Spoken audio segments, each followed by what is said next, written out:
Hi friends, welcome to my channel. आज हम लोग बात करेंगे डिवाइन मैस्कुलिन्स के ट्रेट्स के बारे में कि जब वो डिवाइन फॉर्म में आ जाते हैं तब वो कैसे बिहेव करते हैं, उनके क्या क्या ट्रेट्स होते हैं जब वो अपनी एक अवेकेंड फॉर्म में आ जाते हैं। कल हमने बात की थी जब वो एक रनर होते हैं तब उनके क्या क्या ट्रेट्स होते हैं। रनर का मतलब होता है कि वो बहुत ही ज़्यादा अवॉइडेंस की एनर्जी में होते हैं, वो एक रनर होते हैं, भागते रहते हैं, अवॉइड करते रहते हैं चीज़ों से को, अपनी फीलिंग्स को, डिवाइन फेमिनिन को वो देखना ही नहीं चाहते उस तरफ।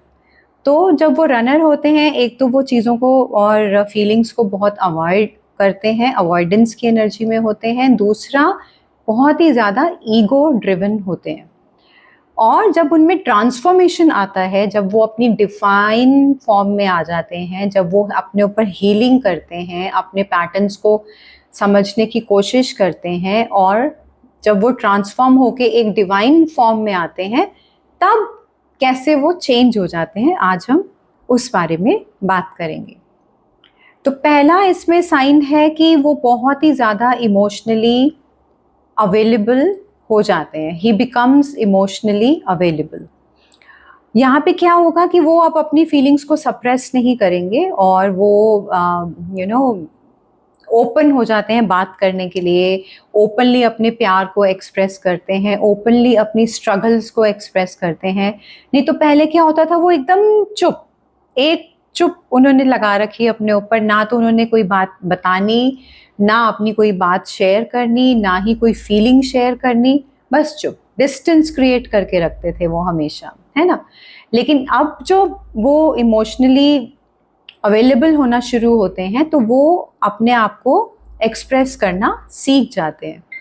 इस स्टेज में वो आपको आई लव यू भी बोलेंगे। इस स्टेज में वो चाहे उनके पास अभी भी डर है उनके अंदर, थोड़ा बहुत कहीं ना कहीं कोई ना कोई फियर ज़रूर होगा, फिर भी वो आपको खुल के आई लव यू बोल पाएंगे। वो ये बताएंगे कि उनके साथ क्या क्या हुआ था, वो क्यों डर गए थे, वो क्यों रनर बन गए थे, क्यों आपसे कांटेक्ट नहीं करते थे।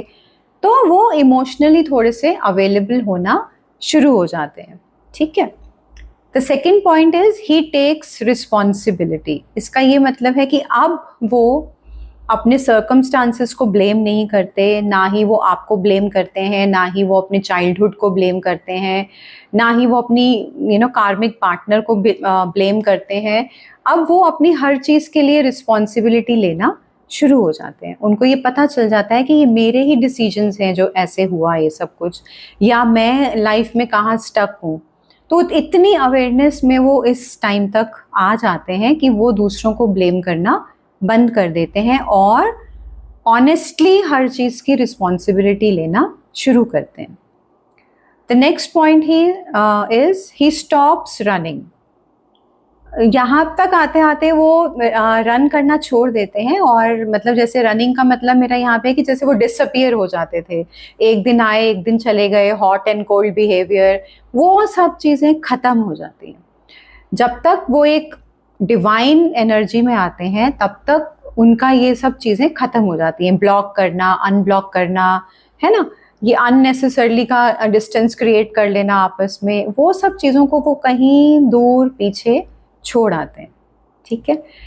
Next point is his communication becomes clear. ये एक बहुत ही इम्पॉर्टेंट बिहेवियर है उनका कि अब उनका जो कम्युनिकेशन होता है वो बहुत ही क्लियर हो जाता है। जैसे पहले ना वो बड़े कंफ्यूज्ड रहते थे, तो वो आपको भी बहुत कंफ्यूज करते थे अपनी बिहेवियर से, कभी हाँ कभी ना, कभी आना कभी जाना, अपने आप को एक्सप्रेस नहीं करना। समझ ही नहीं आता था हम लोगों को कि एक्चुअली में उनको हो क्या रहा है, उनके साथ प्रॉब्लम क्या है, क्यों ऐसे वो बिहेव करते हैं।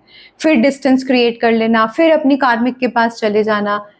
तो वो जो एक क्लैरिटी नहीं थी ना पहले, क्योंकि वो उनको भी नहीं थी, अब जब उनको आती है तो वो धीरे धीरे वो आपको भी आने लगती है, ठीक है ना।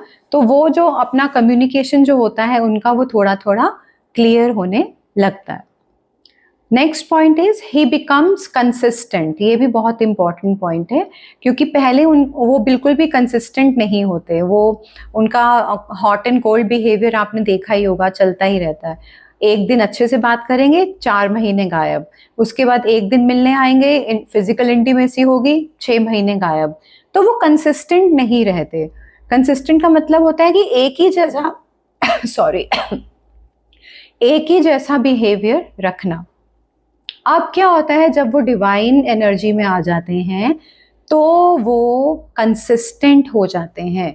इसका ये मतलब है कि अगर वो आपको मैसेज करना शुरू करते हैं तो आपको वो फिर डेली मैसेज करते हैं, या मतलब आपके साथ वो टच में रहते हैं, ठीक है ना। ये एक बहुत ही स्ट्रॉन्ग साइन होता है कि आपके जो मैस्कुलिन हैं वो अवेकन हो चुके हैं और वो कंसिस्टेंट बिहेवियर में आ चुके हैं, ठीक है ना। जो उनकी जो एक्शंस होते हैं अब वो बोलने लगते हैं, क्योंकि वो आपके लिए एक्शन लेना शुरू करते हैं, यहाँ पे कंसिस्टेंट हो जाते हैं। Next point is he physical intimacy is no longer the centre of the connection. पहले क्या होता था ना, शुरू शुरू में जब हम लोग मिलते थे, आप लोग जब मिले, तो फिजिकल इंटीमेसी एक बहुत ही उसकी इंटेंसिटी बहुत हाई होती है कि बात करें या ना करें, लेकिन फटाफट चलो फिजिकल हो जाओ, किस कर लो और सेक्सुअल एक्ट में चले जाओ। लेकिन अभी क्या होता है, धीरे धीरे जब वो बैलेंस हो जाते हैं, जब उनका डिवाइन एनर्जी उनकी हो जाती है, तो जो फिजिकल इंटीमेसी होती है वो थोड़ी सी बैक सीट ले लेती है। बैक सीट का मतलब है ये नहीं कि आपको अट्रैक्शन नहीं रहेगा, लेकिन सिर्फ फिजिकल इंटीमेसी के लिए ही वो आपसे मिलने नहीं आएंगे। अब वहाँ पे उनका एक इमोशनल कनेक्शन भी होता है, अब वहाँ पे उनका एक स्पिरिचुअल कनेक्शन भी होता है आपके साथ। तो वो आपसे वो भी सपोर्ट चाहते हैं कि आप उनको इमोशनली सपोर्ट करें, उनको स्पिरिचुअली सपोर्ट करें। और फिजिकल इंटीमेसी तो खैर एक इम्पॉर्टेंट पार्ट है ही है, लेकिन जहाँ पहले सब कुछ सिर्फ सेक्सुअल अट्रैक्शन पे ही डिपेंड करता था, अब वो चीज़ें थोड़ी सी चेंज हो जाती हैं, ठीक है ना। अब इमोशनल अट्रैक्शन ज़्यादा इंपॉर्टेंट होती है। Next point is his ego softens. जो उनकी ईगो होती है वो थोड़ी सी सॉफ्ट हो जाती है। पहले तो वो बहुत ज़्यादा ईगोइस्टिक होते हैं, आपको पता ही है सबको कि कितनी ज़्यादा उनकी ईगो स्ट्रांग होती है। लेकिन अब अपनी हीलिंग करने के बाद और डिवाइन एनर्जी में आने के बाद उनकी जो ईगो होती है वो सॉफ्ट होने लगती है, वो ठहर जाते हैं। जैसे पहले तो वो भागे चले जा रहे हैं, पता नहीं कहाँ जाना है उनको, लेकिन अब उनमें एक ठहराव आ जाता है और वो अपने आप को प्रूव करना बंद कर देते हैं। वो क्योंकि उनमें एक एनर्जी होती है कि मैं लोगों को प्रूव करूं कि मैं कितना स्मार्ट हूँ, मैं कितना पावरफुल हूँ, मैं ये हूँ, मैं वो हूँ। उनमें एक प्रूव करने की इच्छा बहुत बहुत स्ट्रांग होती है। लेकिन जब वो डिवाइन फॉर्म में आ जाते हैं तो वो बिल्कुल ठहर जाते हैं। थोड़े से डिफेंसिव जो थे वो पहले, वो अब कम हो जाते हैं। पहले क्या होता था ना, आप जरा सा भी उनको कुछ कहेंगे तो वो एकदम से ऐसे ऑफेंस ले लेते हैं कि अच्छा ऐसे कैसे तुमने मुझे कह दिया। पर एक्चुअली में मतलब वो गुस्से में कहे ना कहे, लेकिन उनको वो चीज़ फील हो जाती थी क्योंकि आप उनको ट्रिगर करते थे। अब वो थोड़े थोड़े लेस डिफेंसिव होने लगते हैं, अब वो चीज़ों को समझने लगते हैं, वो आपकी बात को भी ध्यान से सुनने लगते हैं, उसको थोड़ा सा एब्जॉर्ब करने लगते हैं। तो ये भी एक बहुत बड़ा चेंज आता है उनमें। और जो इंसान कभी सॉरी बोलता नहीं था, वो इंसान सॉरी भी बोलने लगता है। वो अपनी गलतियों को एडमिट करने लगता है कि हाँ मेरी गलती थी। ये एक बहुत बड़ा चेंज होता है। And the next point is, अब उनमें एक करेज आ जाती है जिसकी वजह से वो एक अच्छी चॉइसेस, अलाइंड चॉइसेस लेने लगते हैं अपनी लाइफ में, 3D वर्ल्ड में। पहले उनमें करेज नहीं थी, वो सोसाइटी को फेस नहीं कर पाते थे, वो अपने कार्मिक लोगों को फेस नहीं कर पाते थे, अपनी फैमिली को फेस नहीं कर पाते थे। अब उनमें करेज आ जाती है और वो जो भी अलाइंड चॉइसेस होती हैं फिर वो लेना शुरू करते हैं, वो लेने लगते हैं, ठीक है ना। उनको समझ में आ जाता है कि मुझे कहाँ कहाँ चेंज करना है, कहाँ कहाँ इम्प्रूवमेंट करना है। उसके हिसाब से फिर वो अपनी चॉइसेस और अपने डिसीजंस बनाने लगते हैं। And the last point is healthy masculine leadership qualities आ जाती हैं उनमें, ठीक है ना।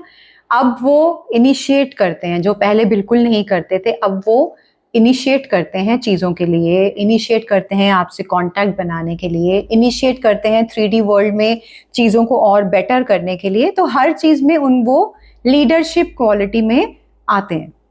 देन ही मेक्स डिसीजंस, जैसे मैंने आपको पहले बताया, और फिर उनको वो फॉलो भी करते हैं। ऐसा नहीं कि सिर्फ बना लिए, फॉलो भी करेंगे। देन ही प्रोटेक्ट्स, अब वो एक प्रोटेक्टिव एनर्जी में आ जाते हैं, हेल्दी मैस्कुलिन एनर्जी में, और वो आपको प्रोटेक्ट करते हैं। पहले वो आप कंट्रोल करने की कोशिश करते थे, अब वो प्रोटेक्ट करते हैं। ये भी एक बहुत बड़ा चेंज आता है। फिर वो स्टेबिलिटी में आ जाते हैं। पहले तो जैसे वो अनसर्टन थे, हर चीज के लिए कंफ्यूज थे, अब क्या होता है, वो स्टेबल हो जाते हैं, वो क्लैरिटी में आ जाते हैं।